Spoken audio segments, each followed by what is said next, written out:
사도신경으로 신앙 고백하시겠습니다. 나는 전능하신 아버지 하나님 천지의 창조주를 믿습니다. 나는 그의 유일하신 아들 우리 주 예수 그리스도를 믿습니다. 그는 성녀로 잉태되어 동정녀 마리아에게서 나시고 본디오 빌라도에게 고난을 받아 십자가에 못 박혀 죽으시고 장사된 지 사흘 만에 죽은 자 가운데서 다시 살아나셨으며 하늘에 오르시어 전능하신 아버지 하나님 우편에 앉아 계시다가 거기로부터 살아있는 자와 죽은 자를 심판하러 오십니다. 나는 성령을 믿으며 거룩한 공교회와 성도의 교제와 죄를 용서받는 것과 몸의 부활과 영생을 믿습니다. 아멘. 네, 오늘은 특별히 어떠한 그 중간에 찬양도 못하고 저희들이 이렇게 영상 예배로 드리게 되면서 다시 한번 저희들이 이 비대면 예배를 가지게 되었습니다. 여러 가지 어려운 상황들이지만 여러분들이 계신 곳에서 반드시 예배에 동참하며 또 주님과의 이 주일의 약속을 여러분들이 어기지 않는 그러한 우리 친구들이 되었으면 좋겠어요. 네, 오늘의 말씀 사무엘하 4장 1절에서 6절까지의 말씀입니다. 저번 시간에 우리가 사무엘하 2장의 말씀을 같이 나눴어요. 그런데 사무엘하 3장이었고 4장으로 넘어간 이유가 있죠. 그 이유는 3장과 4장을 오늘 같이 두 개의 장을 함께 말씀을 나누려고 합니다.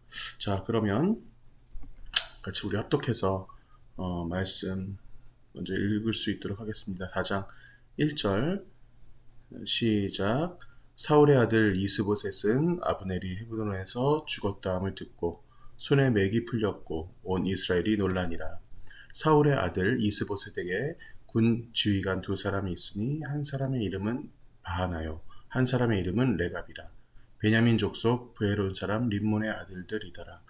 브에롯도 베냐민 지파에 속하였으니 일찍이 브에롯 사람들이 깃다임으로 도망하여 오늘까지 거기에 우거함이었더라.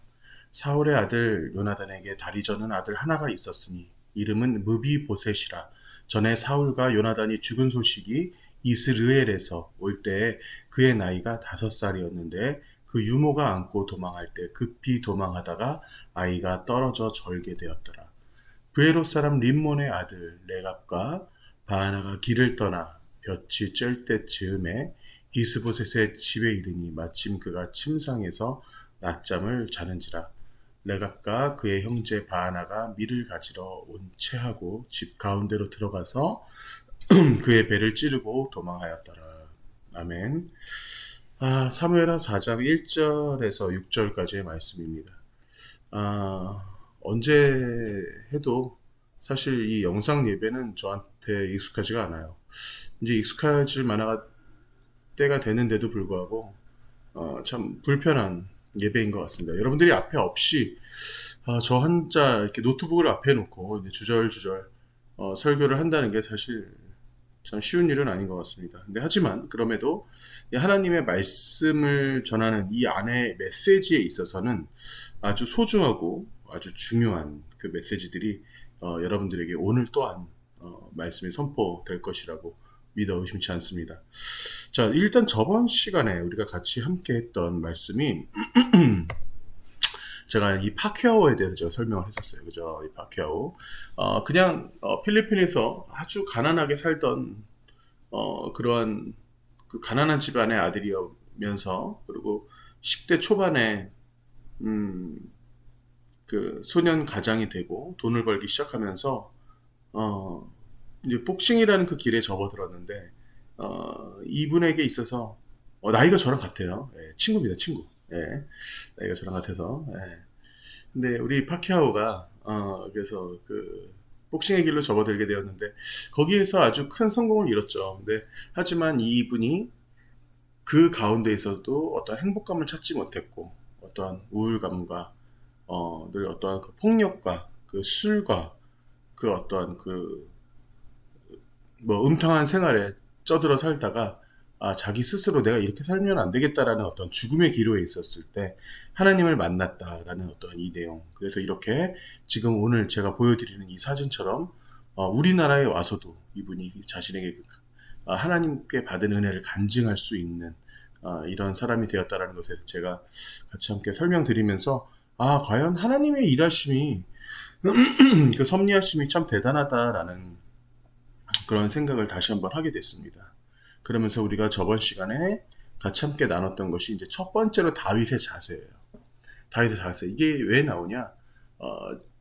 우리가 저번 시간에 말씀을 통해서도 우리가 봤지만 다윗은 이미 이스라엘에 사울의 죽음으로 인해서 당연히 그 왕의 자리에 그냥 너무나 자연스럽게 올라갈 수밖에 없는 그러한 사람이었고 그런 지위에 있었지만 그럼에도 불구하고 이 다윗이란 이 왕이 이분이 하나님 앞에 무릎 꿇고 기도하면서 하나님 제가 어디로 가야 됩니까?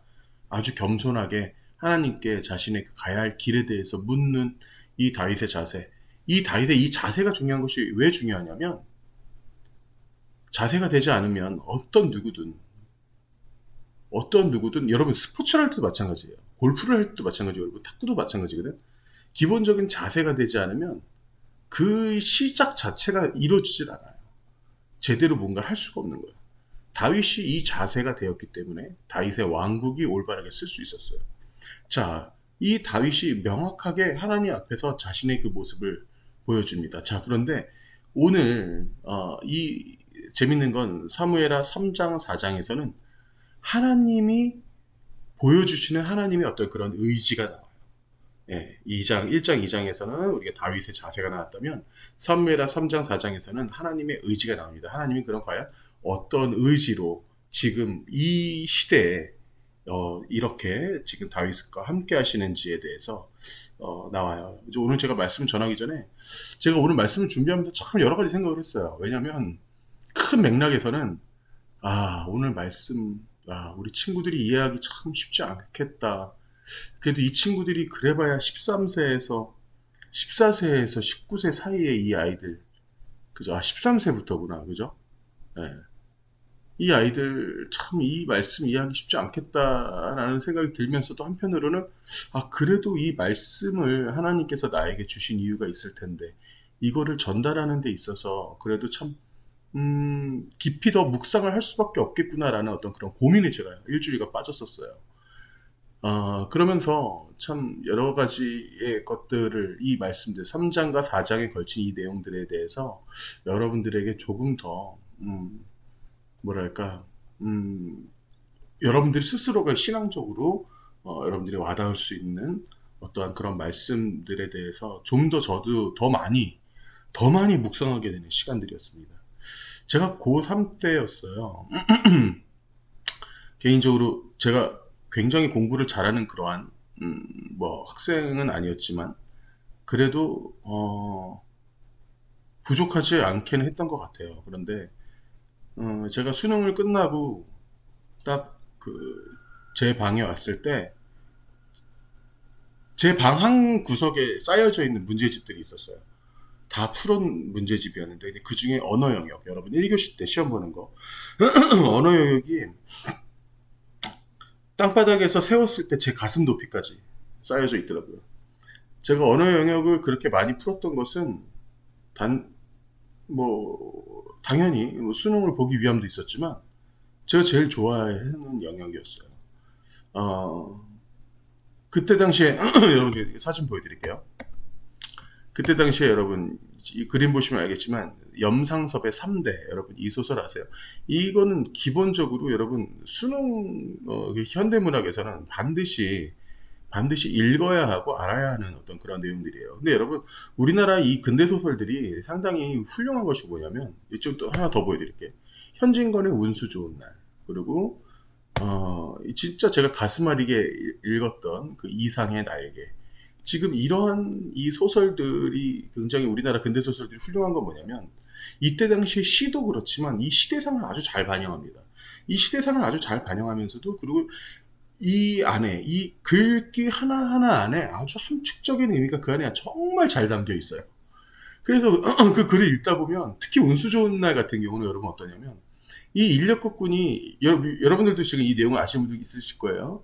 이 인력거꾼이 하루 종일 기분이 좋습니다. 장사가 너무 잘 돼요. 근데 그 장사가 너무 잘 되는데 읽으면서 왠지 가슴 한 구석이 뭔가 아려. 이게 왜 그럴까? 이거 독자들한테도 이게 참 그런 느낌이 와요. 이게 뭔가 왠지 뭔가 찝찝하면서도 뭔가 애매한 그런 느낌이 와요. 그런데 그게 결국에는 마지막에 이 운수 좋은 날에 이 주인공이 어떤 그 비극적인 어떤 사건을 맞이하게 되죠. 예. 근데 그 사건들에 대한 어떤 복선이었던 거죠. 그날 하루가. 어떤 그랬던 것처럼 한국의 이 근대 문학 같은 경우는 정말 지금의 어떠한 그 소설들보다도 정말 훌륭한 그러한 문학 작품들이 참 많은 것 같아요. 저는 그래서 언어 영역을 굉장히 좋아했어요. 이런 문제들 푸는 거를. 그리고 이 이상의 날개 뭐 이런 것도 이것도 여러분 보시면 아시겠지만 사실 모르겠어요. 미성년자인 여러분들이 이해하기 참 쉽지 않은 내용들일 수도 있는데 그런데 이 이상이라고 하는 이 천재 작가 이 사람 지금 여기 지금 제가 사진도 갖고 왔지만 이 사람이 이 나이 때 죽었거든요. 이 젊은 나이 때.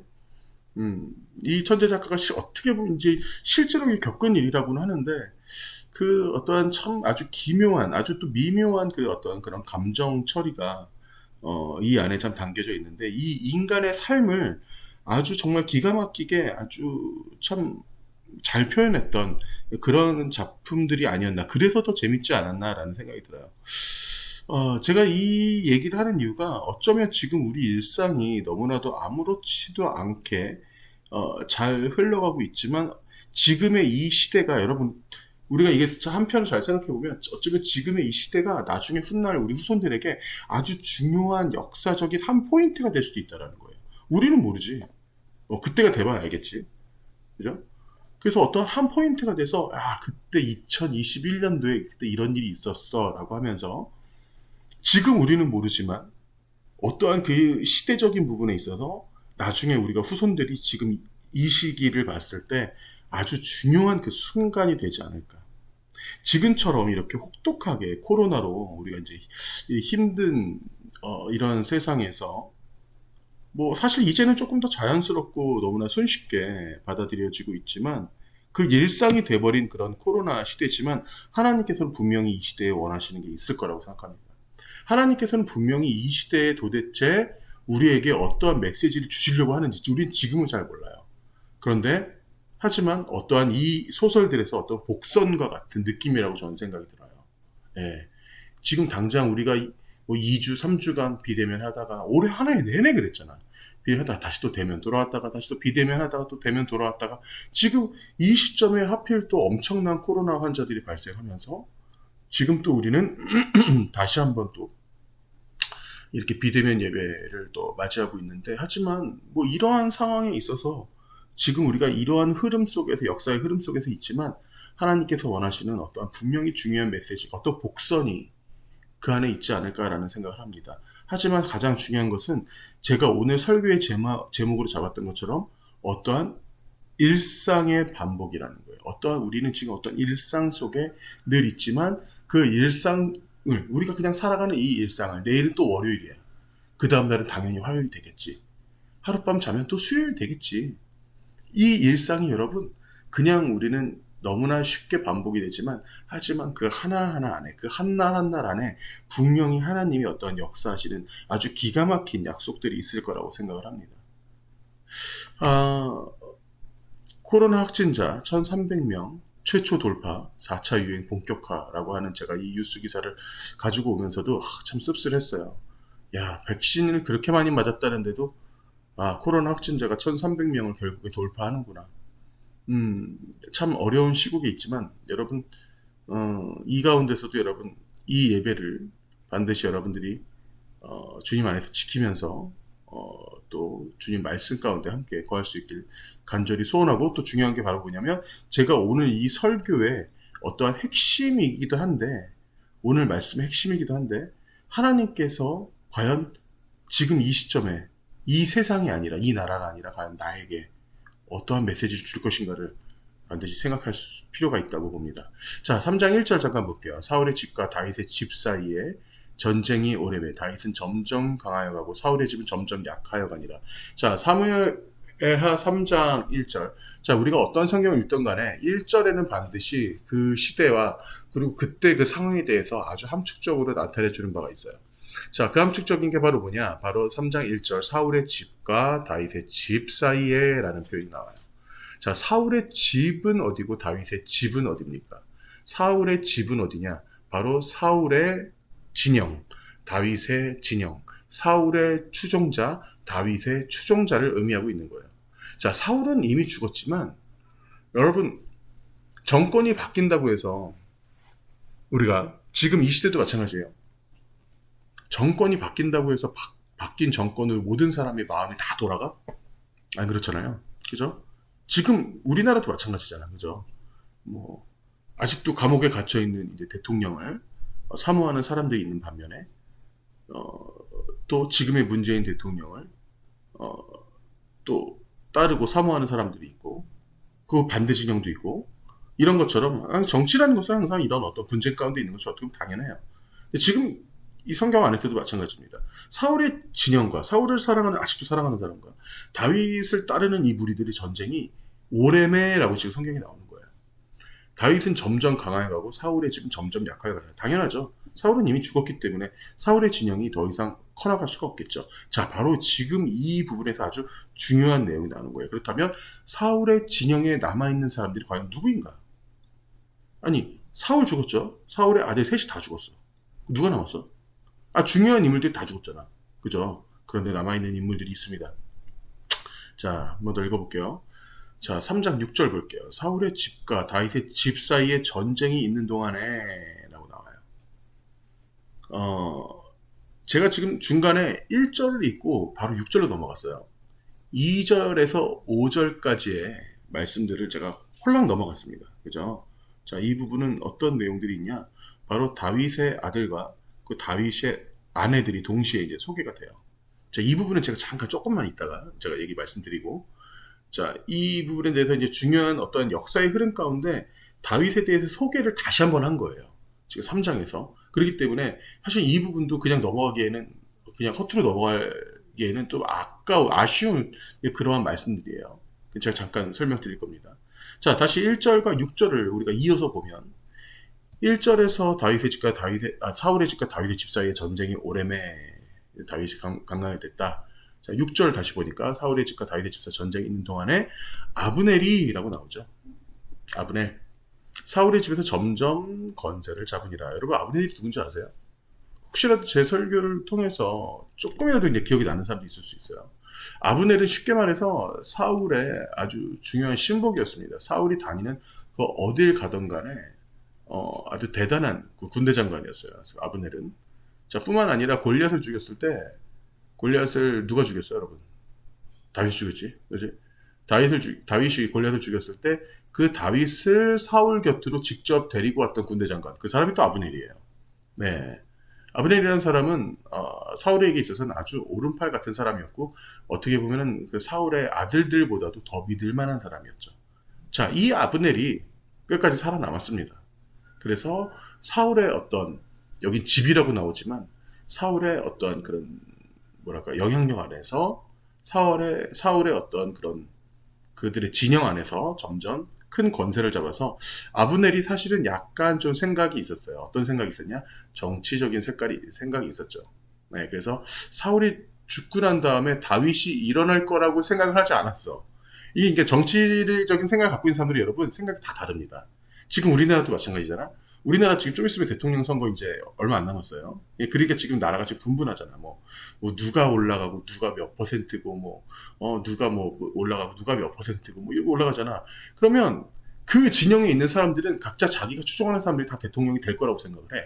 그렇게 생각을 하고 운동을 시작을 한다고 이제 선거 운동을. 자, 똑같아요. 지금 아브넬도 사울이 죽은 다음에 다른 국민들, 여타 국민들은 또 다윗을 따르는 사람들은 다윗이 당연히 왕이 될 거라고 생각했지만 아브넬이 어떤 생각을 했냐? 사울이 어쩔 수 없이 죽었어. 사울의 아들들도 다 죽었어. 그러니까 아브넬 입장에서는 그럼 내가? 라는 생각을 했던 거예요. 예. 그래서 지금 6절에 지금 이 말씀이 나오는 거야. 내가 되지 않을까? 라는 어떤 이런 생각을 했던 거죠. 그러면서 이제 아브넬이 이제 등장을 하죠. 자, 7절 볼게요. 사울에게 첩이 있으니 이름은 리스와요 아야의 딸이더라. 이스보셋이라고 나와요. 이스보셋이 나옵니다. 지금 아브넬에게 이르되 내가 어찌하여 아버지의 첩과 통관하였느냐 하니. 자, 이게 무슨 말이냐면 사울에게 첩이 있어요. 사울에게 뭐 첩이 한둘이었겠어. 사울 첩이 얼마나 많았겠어. 근데 하필 그 수많은 여자들 중에 사울의 첩을 아브넬이 건드립니다. 네. 근데 여기 지금 성경에서는 통간, 강간 같은 어떤 느낌이에요. 강제로, 예, 강제로 어떤 그 성적인 관계를 맺었던 것 같아요. 그랬더니 아직 사울에게 있어서 이제 남아있던 그 아들들 여럿 중에 가장 중요한 세 아들이 죽었고, 그 중에 하나, 이스보셋이라는 자가 있었습니다. 이 사람이 따집니다, 지금. 아브넬에게. 네가 어떻게 감히 왕의 첩을 건드리니? 라고 얘기를 하는 거예요. 자, 그런데 우리가 여기서 상상해 볼 수 있는 게 있어요. 아브넬이 그 수많은 여자들 중에 하필 왜 사울의 첩을 건드렸을까? 정말 못 참을 만큼 이뻤나? 꼭 그랬어야 했나? 아브넬은 여기서도 또한 아주 정치적인 색깔이 있었어요. 그것은 바로 무엇이냐? 바로 사울의 첩을 건드렸던 것은 자신이 사울과 같은 지위에 있다는 것을 알려주기 위함이었어요. 네, 아주 중요한 메시지였던 거죠.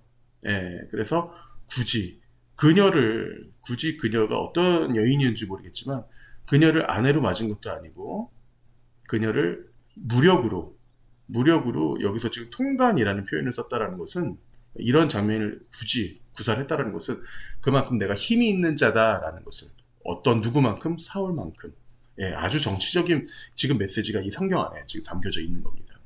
자, 8절 볼게요. 아브넬이 이스보셋의 말을 매우 둔하게 여겼어요. 그러면서 그 말을 강하게 합니다. 내가 유다의 개머리냐?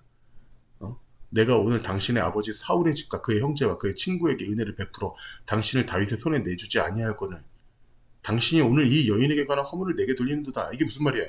내가 너 지켜줬잖아. 내가 사울의 집안에 있는 내가 너를 다 지켜줬잖아. 다윗에게 넘겨주지 않았잖아. 다윗에게 넘겼다라는 것은 뭐야? 다윗의 손에 죽게 하지 않았잖아. 그런데 당신이 내가 하는 것에 대해서 지금 불만을 표해? 지금 이렇게 얘기하는 거죠. 그러면서 아브넬이 지금 어떤 상황이에요? 아주 기세등등한 상황이에요. 지금 더 이상 무서울 게 없는 자입니다. 그렇기 때문에 지금 여기 첫 번째 바로 아브넬과 이스보셋이 지금 등장해요. 자, 그리고 제가 지금 여러분 PPT를 통해서 그 밑에 한 사람 더 적었어요. 므비보셋이라는 사람을 제가 또 적었습니다. 오늘 사울의 진영에 있는 세 사람을 제가 오늘 소개하는 겁니다. 아브넬과 이스보셋. 자, 다시 말하지만 아브넬은 사울의 군대 장관, 이스보셋은 누구예요? 사울에게 남아있는 죽지 않은 아들 중에 하나. 근데 그 죽지 않은 아들 중에 하나가 또 하나 있어. 그게 바로 누구냐? 므비보셋이라는 자가 있어요. 이렇게 사울의 진영에 여러분 아브넬, 이스보셋, 므비보셋. 자, 3명 남았습니다. 자, 그러면 다시 한 번 조금 더 다시 돌아갑니다.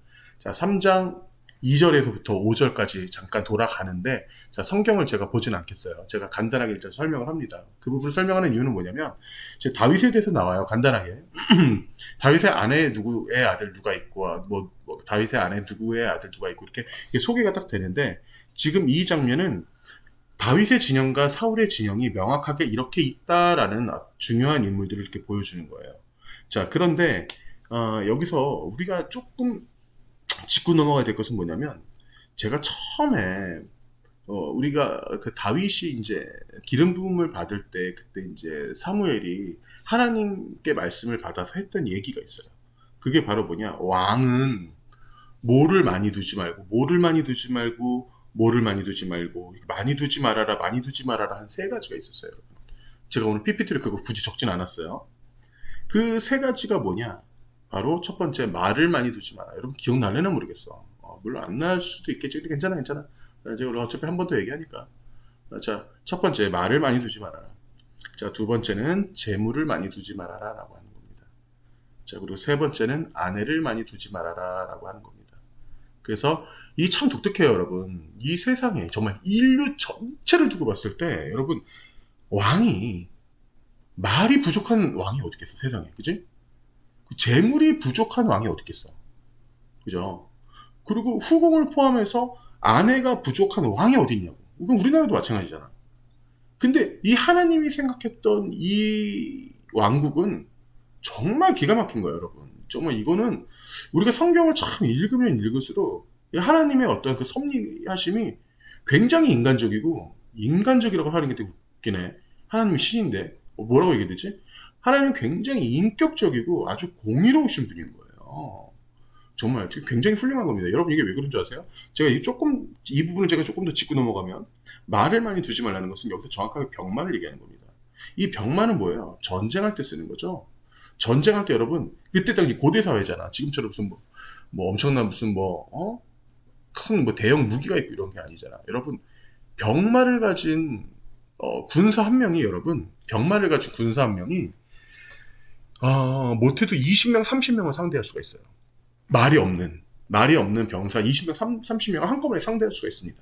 예, 말을 타고 막 뛰어넘으면서 막 칼로 부리고 막 창으로 찌르고 막 방패로 맞고 그렇기 때문에 병마 한 마리가 할 수 있는 그 일이 전쟁에 있어서 엄청나게 컸어요. 그때 당시에. 그렇기 때문에 여기서 말하는 말은 뭐냐? 바로 전쟁을 의미하는 겁니다. 자, 두 번째. 재물을 많이 두지 말라. 재물은 곧 어떤 거예요? 우리에게 있어서 지금 우리에게 있어서도 마찬가지지만 그 재물을 많이 갖는다는 것은 우리의 어떤 욕심이나 우리의 어떤 사리사욕, 내 배를 불리는 그리고 왕으로서 재물이 많다라는 것은 또 다른 의미로는 뭐냐? 내가 가진 백성, 나와 함께하는 백성들의 그 고열을 빨아먹는 어떠한 그들을 더 수고롭게 해야 내가 더 많이 가져갈 수 있는 어떠한 이러한 상황이 벌어지는 거예요. 자, 일단 이 두 가지만 봤을 때 여러분 전쟁과 재물이에요. 한마디로 전쟁과 재물은 자 여기서 진짜 은혜로운 게 뭐냐면 하나님 입장에서 내가 한번 얘기해 볼게. 예를 들어서 다윗에게 얘기한다 이거야. 다윗아 발음도 어려워. 다윗아 전쟁과 재물은 걱정하지 마. 내가 책임져 줄게. 전쟁 걱정하지 마. 내가 치러 줄게.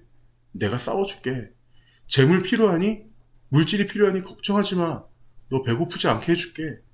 여러분 이거는요 진짜 지금 우리에게 해주는 말인 거예요. 그때 당시에 그 왕에게 해주는 말이 아닌 거야 여러분. 따지고 보면 얘들아 너네 시험 어렵지? 너무나 힘들지? 걱정하지 마. 내가 도와줄게. 내가 너희에게 지혜를 줄게. 너무 어려워하지 마. 내가 너와 함께 해줄게. 지금 당장 돈이 필요하니? 용돈이 급하니? 너무 급급해하지 마. 걱정하지 마. 내가 너에게 채워줄게. 라고 하는 어떤 하나님의 음성인 거예요. 이거는 정말로. 근데 이게 일반 성도가 아니라 바로 왕에게도 이러한 말씀하셨던 거죠. 자, 마지막. 아내를 많이 두지 말라는 것은 단지 어떠한, 여기서 말하는 아내, 어떤 남자의 왕으로서 아내를 많이 뒀다. 그래서 어떠한 그 여성을 내 주변이 많이 둬서, 어떠한 뭐랄까, 어떤 성적인 개념에서의 어떤 그렇게 말씀하시는 것이 아니라 이때는 시대적인 것을 얘기하는 겁니다. 여러분 솔로몬은 제가 얘기를 드릴게요. 솔로몬이 엄청난 후궁들이 있었습니다.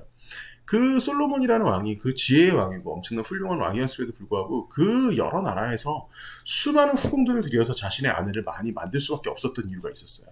예, 그만큼 그게 어떤 하나의 그것도 또한 어떤 정치였고 그러면서 그 상대 나라와의 어떤 그 교류도 될 수 있었던 건데 근데 여기서 기가 막힌 건 뭐냐면 아주 큰 오산이었던 것이 왜냐면 눈에 보이는 어떤 물질적인 것, 눈에 보이는 정치적인 것들을 얻기 위해서 내가 다른 나라의 그런 후궁들을 받아들이고 했지만 사실상 거기에서 잘 눈에 보이지 않는 어떤 것들이 스물스물 들어왔어. 그게 바로 뭐냐?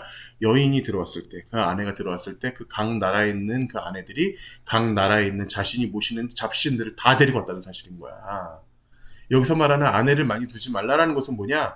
그 아내가 단지 어떤 여성의 얘기하는 것이 아니라 그들이 가지고 있는 그 바로 이방신들, 바로 우상 숭배를 얘기하는 겁니다. 여러분. 그런 부분들에 있어서 절대 우상 숭배하지 말라. 나 외에는 다른 신을 섬기지 말라라고 하는 어떤 그런 하나님의 강렬한 그 의미가 그 안에 들어가 있는 거예요. 자, 이게 바로 다윗의 왕국이고요. 자, 이게 다윗의 왕국과 그래서 지금 사울의 왕국, 이 두 왕국이 지금 이렇게 있는데 제가 다시 설명해 드리지만 사울의 왕국에 지금 살아있는 사람 아브넬과 이스보셋, 무비보셋이 남았다는 사실입니다. 자, 좀 빨리 넘어가 볼게요. 자, 사무엘하 4장 6절 볼게요. 사무엘하 4장 6절을 보면 레갑과 그의 형제 바하나가 밀을 가지러 온 채하고 집 가운데 들어가서 그의 배를 찌르고 도망하였더라라고. 이게 무슨 생뚱맞게 이게 무슨 말인가? 자, 지금 이렇게 나와요. 지금 그의 배를 찌르고 도망하였대. 자, 이 사람이 누구냐? 바로 이스보셋을 얘기하는 겁니다. 자, 그리고 사울 자, 그리고 4장 4절 보면 사울의 아들 요나단에게 다리 저는 아들 하나가 있었으니 라고 나와요. 자, 이 부분 제가 조금만 더 다시 정리할게요. 아브넬 같은 경우 어쨌거나 그 군대 장관으로 있었던 그 아브넬 같은 경우도 결국에는 그 사울의 진영 안에서 자기들끼리 싸우다가 죽음을 맞이하게 돼요. 아브넬이. 자, 그런데 아브넬이 죽은 소식을 듣고 그래도 아브넬을 자기한테 험한 말을 했지만 자존심 상하는 말을 했지만 그래도 아브넬을 그래도 철떡같이 믿고 있는 사람이 있었어. 그게 바로 누구냐? 사울의 아들 이스보셋이었던 거야. 아까 한마디 했던 철떡같이. 왜냐면 자기의 핏줄은 없지만 그래도 아브넬이라도 있어야 자기가 어떤 기대를 언덕이 있는 거였거든. 그렇기 때문에 아브넬의 죽음이 이스보셋에게 굉장히 큰 충격이었던 거예요. 근데 이스보셋 또한도 자다가 죽음을 맞이하게 되는데 그 자다가 죽음을 맞이하게 되는 그 죽인 사람이 바로 누구냐? 4장 6절 잠깐 볼게요. 레갑과 그의 형제 바하나라는 사람이 이 사람이 전에 다윗에게 여러분 거짓말하고 제가 사울왕 죽였어요 하는 아말렉 소년 봤죠. 아말렉 소년 제가 한번 설명한 적 있죠. 그 친구랑 똑같은 애들인 거야. 그러면서 다윗에게 정말 한 자리 하고 싶어갖고 정말 어쩔 줄 모르는 이런 애들이었어. 레갑과 그의 형제 바하나라는 사람이 자고 있는 사이에 이스보셋을 칼로 찔러 죽여버립니다. 예, 그러면서 이스보셋을 자기가 죽였다고 자랑하면서 다윗에게 와요.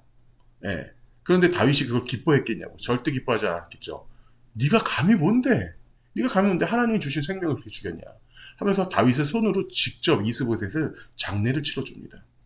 예, 그 참 다윗이었죠. 참 훌륭한 사람이야. 자, 그리고 하나 더 있어요. 무비보셋 있어요. 자, 무비보셋에 대한 지금 설명이 간단하게 나오는데 이 사람은 죽진 않아요. 근데 죽진 않는데 큰 의미가 없어. 자, 4절을 같이 한번 읽어볼게요. 사울의 아들 요나단에게 다리 저는 아들 하나가 있었음. 자, 이게 지금 요나단이야.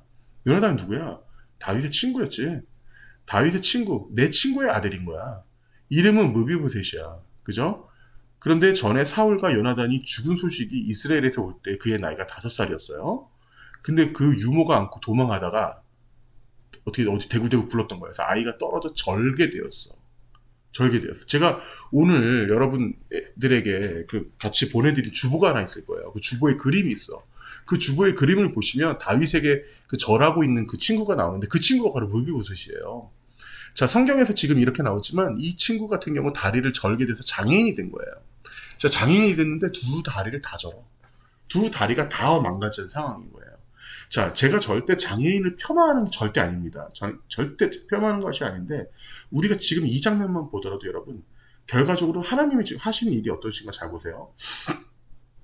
오늘 제가 드린 이 말씀 가운데서만 우리가 보더라도 아브넬이 죽었죠. 정말 최고의 사울의 군대 장관이었던 이스보셋 죽었죠. 근데 이 두 사람 어떻게 죽었어요? 지들끼리 싸우다 결국에 죽은 거야. 자기들 진영에서 죽은 거야. 다윗은 아무것도 한 게 없어. 그리고 마지막에 두 다리를 저는 무비보셋 하나 남았어. 정말 힘이 빠질 대로 빠진 다윗의 왕국인 거죠. 여기서 기가 막힌 거는 뭐냐면 하나님께서는 그 어떠한 것도 다윗에게 뭔가를 요구한 적이 없어요. 전쟁을 시킨 적도 없고요. 하나님이 어떻게 하셨어요? 직접 일하셨다라는 사실입니다. 예. 우리가 사실 이 3, 4장을 보면서 어떤 면에서는 그냥 뭐 이런 일이 있었구나라도 할 수도 있는데 다윗의 왕국이 일어서는데 아주 중요한 시점이었던 거예요. 예. 이게 사실 우리나라 그 조선의 어떠한 그런 한 왕이 일어날 때 아주 엄청난 그러한 분쟁과 그런 그 분쟁들이 있는 것처럼 지금 이때도 그럴 만한 시기인데 그런 것 없이 어떤 유혈 사태가 없이 너무나 자연스럽게 다윗의 진영과 사울의 진영이 어떠한 충돌도 없이 사울의 진영 안에서 모든 것이 다 허물어지고 자기들끼리 죽여버리고 자기들끼리 무너져버리는 사건이 벌어지는 겁니다. 네. 지금 이런 것만 보더라도 우리가 역시 하나님 하나님께서 지금 우리와 이렇게 함께 하시는구나 라는 것을 우리가 여러분들이 이 말씀을 통해서 볼 수가 있는 거예요. 우리가 그 역대기서에서 보면 우시아 왕이라는 사람도 있어요. 이 사람은 16세의 왕이 돼서 52년간 통치를 합니다. 그가 정치, 종교 모두 다 너무 잘했던 왕이에요. 그런데 그가 엄청나게 나중에 교만해져서 성전에 들어가서 자기가 분향을 해버리는 사건이 벌어져요. 여러분, 분향은 누가 할 수 있어요? 분향은 당시에도 제사장만 할 수가 있죠. 제사장들이 놀래서 난리가 납니다. 예. 그런데 이 사건으로 인해서 그 우시아 왕이 나병에 걸려요. 여러분, 나병이 뭔지 알죠? 문둥병. 예. 지금 뭐 한센병이라고 불리는데 결국엔 그 병으로 그렇게 고생하다가 죽게 됩니다. 이게 중요한 게 뭐냐면 여기서 이 다윗의 우리가 이 모습을 보면 다윗의 왕국이 세워지는 과정에서 다윗은 끝까지 하나님의 언약을 쥐어주고 있었어요.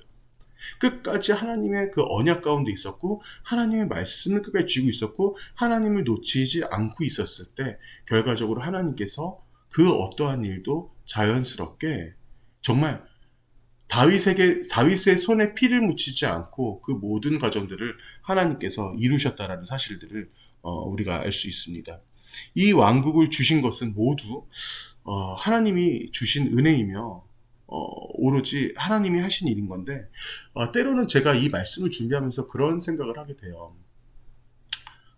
우리가 살면서 사실 제가 얼마 전에도 이런 얘기를 제가 누군가랑 했었던 것 같은데 우리가 살다 보면 어떠한 신앙인들 우리 주변의 어떠한 신앙인들 우리 교회 안에서만 보더라도 저 친구는 참 신앙적으로 하나님과의 어떤 그런 관계성이 잘 깊은 것 같지 않은데 걔도 교회는 참 열심히 다니네.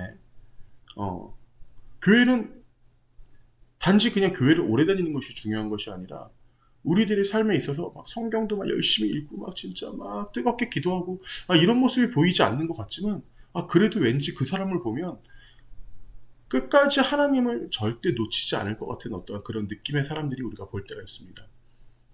제가 무슨 말 하고 싶냐면 때로는 여러분들의 신앙이 너무나 힘들 때 때로는 여러분이 기도조차 나오지 않을 때 정말 말씀 한 자 읽기 힘들 때 그럼에도 불구하고 여러분들이 끝까지 하나님을 붙잡는 마음조차 놓지 마세요. 여러분들이 이 예배를 통해서 정말 내가 하나님 그저 하나님밖에 없습니다 라고 하는 이 마음을 절대 쉽게 놓지 마세요. 끝까지 하나님을 붙들고 가셔야 됩니다. 그게 왜 중요하냐면 하나님이 여러분들을 반드시 놓지 않으실 거예요. 이 과정이 너무 중요한 거예요. 네. 하나님은 절대 여러분들을 포기하지 않으세요. 여러분들이 하나님을 놓을지라도 여러분들이 놨던 그 손의 손목을 하나님이 붙잡고 계실 겁니다. 예, 절대 하나님이 쉽게 여러분들을 놓지 않으세요. 그런 하나님을 섬기면서 오늘의 이 말씀 가운데 여러분들이 반드시 그래도 내 인생 가운데 정말 수많은 일들이 지금 이 다윗의 인생도 얼마나 많은 사건들이 지금 벌어지니 그죠? 제가 매주 정말 작년부터 사무엘상 사무엘하까지 왔지만 그 매주의 이 사건들 통해서 그 수많은 사건들 통해서도 결과적으로 우리의 삶도 얼마나 복잡하고 힘들어요. 그런 가운데서도 하나님이 그래도 나를 붙잡아 주시는구나 라는 것에 우리가 감사하면서 또 한 주간도 여러분들이 주님 은혜 가운데 거할 수 있기를 소원합니다. 같이 기도하겠습니다. 하나님 감사합니다. 주님께서 주신 말씀 가운데 저희들이 얼마나 감사한지 모릅니다. 비록 저희들이 다윗과 같은 그러한 신앙을 아직은 가지지 못했지만 주님께서 함께 하시사 저희도 다윗의 인생처럼 우리 아이들을 하나하나 붙잡아 주시며 오로지 주만 바라볼 수 있는 그 믿음 가운데 거할 수 있도록 도와여 주시옵소서. 저희들 얼마나 부족합니까? 얼마나 의심이 많습니까?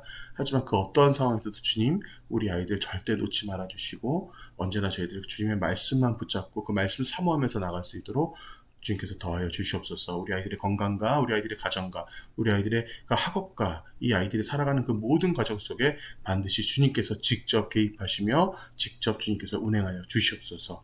늘 함께 하시는 주님께 감사드리며 이 모든 말씀 예수님의 이름으로 기도합니다. 아멘. 주기도문 하시겠습니다.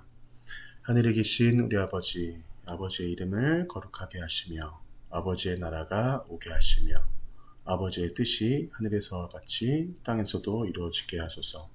오늘 우리에게 일용할 양식을 주시고 우리가 우리에게 잘못한 사람들을 용서하여 준 것 같이 우리 죄를 용서하여 주시고 우리를 시험에 빠지지 않게 하시고 악에서 구하소서. 나라와 권능과 영광이 영원히 아버지의 것입니다. 아멘.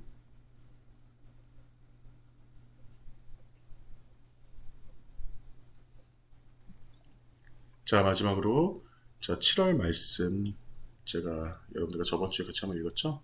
이 말씀 같이 한번 읽어보고 그 다음에 오늘 예배 마칠 수 있도록 하겠습니다. 자, 같이 한번 읽어볼게요. Then 시작. Then Jesus said to Simon, Don't be afraid. From now on you will catch men. So they pulled their boats on shore, left everything and followed him. 자, 누가복음 5장 10절에서 11절까지 말씀입니다. 자, 그러니 예수께서 시몬에게 이르시되 Don't be afraid. 무서워하지 말라. 자, from now on 이후로 you will catch men. 너가 사람들을 낚는, 너가 사람들을 취하게 될 것이다. So they, 그래서 그들은 pulled their boats up on shore. 그들의 배들을 육지에 대고 left everything, 모든 것들을 버려두고 followed him, 그를 따르니라. 그가 누구예요? 바로 예수님을 따르니라 라고 한 내용입니다.